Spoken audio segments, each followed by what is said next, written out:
جتنی 9-8-10 ہزار سال کی ہسٹری ہے اس در سے لے کے آج تک، اور آج سے لے کے مطلب آج تک بھی 7 ارب لوگ ہیں، اور آج بھی 7 ارب لوگ ہیں۔ 14 ارب کی ٹوٹل آبادی نکالی اسٹیٹسٹیشن نے، تو 14 ارب لوگ زیادہ تر وہی کرتے آئے ہیں جو اس دور کے زیادہ تر لوگ کرتے آ رہے تھے۔ اس کا مطلب ہے کہ جو اس سائیکالوجی کو ڈرائیو کر رہا ہوگا اس کے فلسفے کے اوپر ہم ہوں گے۔ اس کا مطلب لٹرلی یہی ہے کہ اسی کو رب مان رہے ہوں گے، اسی کے بنائے ہوئے قانون قوانین فالو کر رہے ہوں گے۔ اس کو اللہ تعالیٰ بار بار طاغوت بولی جا رہے ہیں، طاغوت طاغوت طاغوت ہے طاغوت، اور آج تک عام بندے کو، مسلمان کو طاغوت کا لفظ ہی نہیں سمجھا کہ بیسکلی ڈرائیور کون ہے تمہارا پیچھے سے، کس کی بنا کے اوپر اپنے آپ کو یس اور کس کی بنا پہ اپنے آپ کو نو بولو گے، کس کی بنا پہ اپنے آپ کو سکسیسفل، کس کی بنا پہ اپنے آپ کو فیلئر سمجھ کے اپنے آپ کو ڈپریشن میں لے جاؤ گے یا اپنے آپ کو موٹیویٹ کرو گے۔ فَمَن يَكْفُرْ بِالطَّاغُوتِ وَيُؤْمِن بِاللَّهِ فَقَدِ اسْتَمْسَكَ بِالْعُرْوَةِ الْوُثْقَىٰ لَا انفصام لَهَا وَاللَّهُ سَمِيعٌ عَلِيمٌ۔ تو جو شخص بھی طاغوت کا کفر کرے گا، انکار کرے گا، طاغوت کے خلاف بغاوت کرے گا اور ایمان لائے گا اللہ پر، تو پہلے نفی ہے پھر اس بات، وہی ہے پہلے طاغوت کا انکار کرو پھر اللہ پر ایمان لاؤ، تب ایمان معتبر ہے۔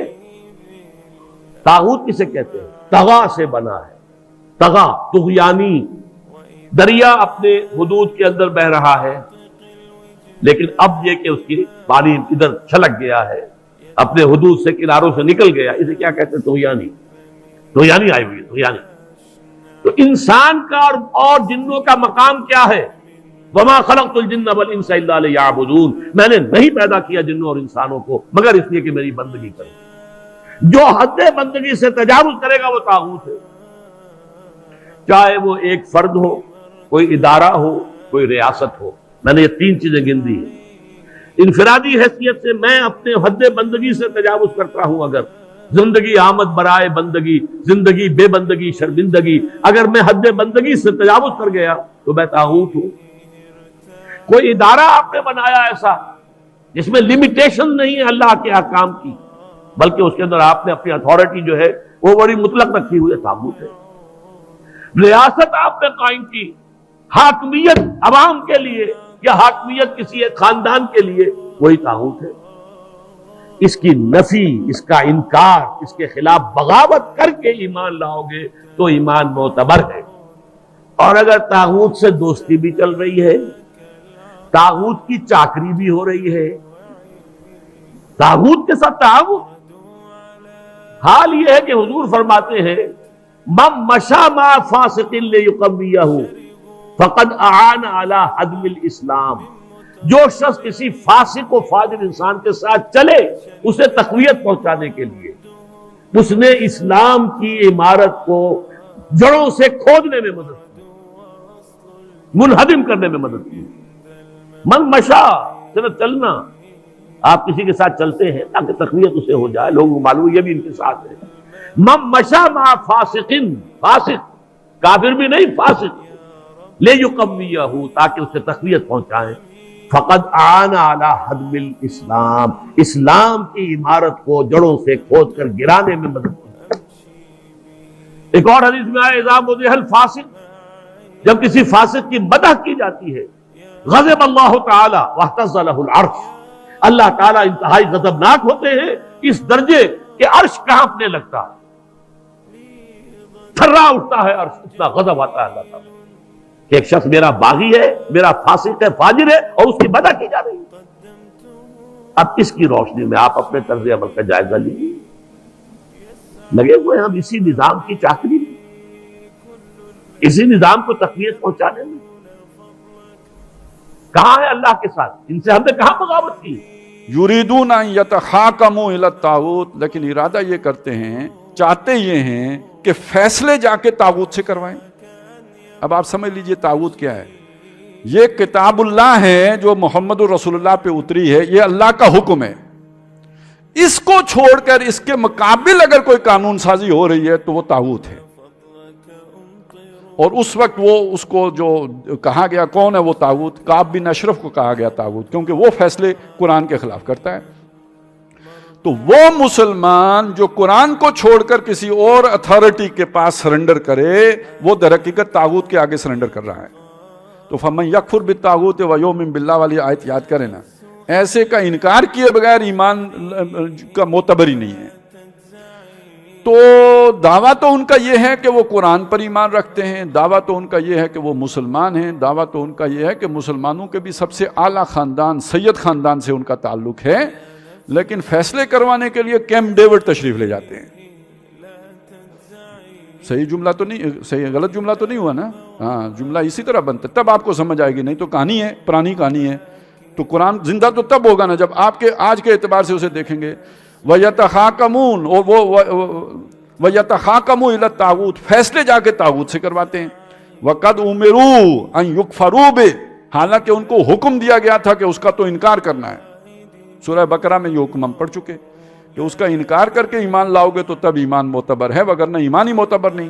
ان آیات کریمہ دے اندر اللہ تعالیٰ نے ایک ایسے گروہ کا ذکر فرمایا جڑا اللہ دے رسول علیہ السلام دے زمانے کافراں نالوں بھی بدتر مسلماناں نکل آیا، اور وہ اجے تک ختم نہیں ہویا، بلکہ میں اور تسی اپنے آپ نے اس شیشے وچ ویکھیے جڑا انہاں صورتاں وچ بیان ہویا تے صدیاں ہو گئیاں جدوں تو اسی یہ جرم کری جانے ہیں، اور اس جرم دے نتیجے چ امت مسلمان خدا دے عذاب اور دی لعنت دی مستحق بنی۔ اے امت مرحومہ بنے ہیں بشرط رحمت ہے، حالانکہ پوری دنیا چ مار ذلت رسوائی انہاں دا نصیبہ بنی ہے، کیونکہ انہاں نے دین نال وہ معاملہ نہیں کیتا جس لیے اللہ نے دین اتاریا، رسول نو ہی نہیں پہچانیا۔ رسول صرف عقیدت کا ایک مرکز بن کے رہ گیا، بس نعرے مارو زندہ باد رسول کریم زندہ باد، یا رسول اللہ فلاں جھنڈیاں لا لو، جس گل لی آیا اس گل تو امت نے منہ پھیر دیا۔ یہ منافقین دا گروہ جڑا سی ان اللہ تعالیٰ نے کافراں تو بدتر کیا۔ یہ ایسے ہیں جنہوں نے دونوں بیڑیاں چ لت رکھی ہے کہ کہندے ہیں اسی اللہ نو مننے ہیں، رسول نو مننے ہیں، مگر اپنی زندگی دے سارے معاملات جڑے انہوں دے فیصلے غیر شرعی قانون تو کراؤندے، اللہ دے رسول نو نہیں آ کے پوچھتے بھی دین کی آندا حلال و حرام۔ انہاں عدالتاں جاندے ہیں، انہاں حکومتاں کو جاندے ہیں جڑے دین نو چھڈ کے اپنی مرضی دے قانون اتنے بنے ہیں، انہاں دے مطابق فیصلے کرتے، انہاں نو قرآن طاغوت آندا۔ او دے مقابلے چ اللہ نے تعالوا الی ما انزل اللہ علی رسول کیا، ایک ہی ڈیفینیشن کرتی بجڑا اللہ والا آوے جو کچھ نے اتاریا تے رسول جو کہے وہ منے، وہ اسلامی عدالت ہے۔ اور جڑی عدالت اللہ دے اتارے نو چھڈ دے اور رسول دے دسے نو چھڈ دے، اپنی مرضی دے حکومتاں نے قانون بنا لے یا معاشرے نے بنا لے، او دا نام طاغوت ہے۔ اور اس طاغوت دے بارے چ اللہ تعالیٰ دا کہنا ہے کہ انہاں دی عدالتاں جانا، انہاں کولوں فیصلے لینا بالکل اوداں دا شرک اور کفر ہے جداں جا کے بت نو سجدہ کرنا۔ یہ سورہ نساء ساری اتنے پڑھی ہے، مگر اسی یہ تو منہ پھیر لیا۔ بہت چھتی ساڈیاں اپنی عدالتاں ہی مسلمان اخوان والے جڑے جو شریعت دا قانون چھڈ کے غیر شرعی فیصلے کرن لگ پے۔ تو اللہ تعالیٰ یہ ذکر کردا بہت ساری شیاں جہاں میں تھوڑے وقت تہاڈے سامنے بیان کر رہی ہوں کہ اللہ دا علم تا حیرانی نہ آندا کہ تسی ویکھدے نہیں انہاں لوگوں نے ایک پاسے کلمہ پڑھی پھردے ہیں، دعائی دے جاندے کہ محمد رسول اللہ محمد الی الذین یزعمون انما آمنوا بما انزل الیک وما انزل من قبل۔ زیادہ منافق یہودیاں تو آئے بڑے ہوشیار سی کہ مسلمانوں نے بھی بنائی رکھو تے کافراں نے بھی بنائی رکھو، پھر انہوں کہندے سے مصالحت دی پالیسی، یہ مفاہمت ہے، رل مل کے رہنا چاہیے، یار پنگے کیوں لینے، کی پتہ یہودیاں نے غالب آ جانا کہ مسلمانوں نے دوگلے لوگ سی۔ اللہ آندا ویکھو انہاں دا منہ کہ کہندے اے اسی اس کتاب نو مننے جڑی اللہ نے رسول کریم علیہ السلام تے اتاری تے پہلیاں کتاباں نو منتے، یریدون ان یتحاکموا الی الطاغوت۔ جدوں کوئی معاملہ پیش آوندا ہے، فیصلہ کراونا ہوندا ہے، اسے اپنا فیصلہ طاغوت کو لے جاندے۔ اسے مدینہ شریف متوازی عدالتاں قائم سی، کعب بن اشرف دوجے یہودی سردار ہے تھے، انہوں نے عدالتاں سی، نبی پاک کو آن دی بجائے اتوں چلا جانا بے رشوت دے کے سفارش کے ذریعے اتوں اپنے مطلب کے فیصلے لینا۔ اللہ نے آخیا دیکھو دعوے ایمان دے رسول علیہ السلام نو چھڈ کے طاغوتی عدالتاں جاندے، وقد امروا ان یکفروا بہ، حالانکہ اللہ نے اپنی کتاب سے حکم دیتا جے کلمہ پڑھیا تو طاغوت دا انکار کرو۔ میرے خدا نو جواب دے کے اللہ تو ہٹ کے اپنی مرضی دی حکومتاں کر رہا ہے یا عدالتاں فیصلے کر رہا ہے، وہ طاغوت ہے۔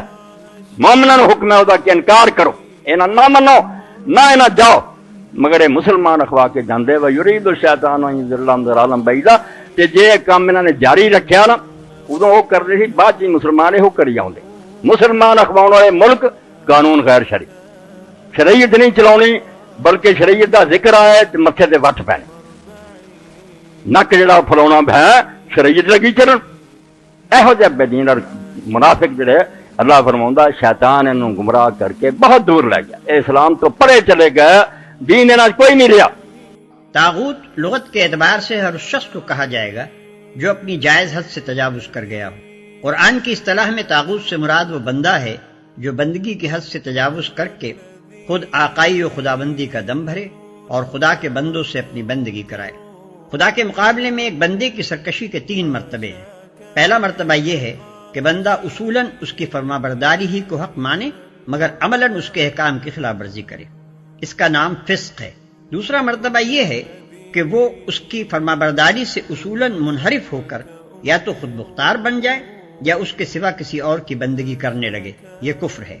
تیسرا مرتبہ یہ ہے کہ وہ مالک سے باغی ہو کر اس کے ملک اور اس کی رعیت میں خود اپنا حکم چلانے لگے۔ اس آخری مرتبے پر جو بندہ پہنچ جائے اسی کا نام طاغوت ہے، اور کوئی شخص صحیح معنوں میں اللہ کا مومن نہیں ہو سکتا جب تک کہ وہ اس طاغوت کا منکر نہ ہو۔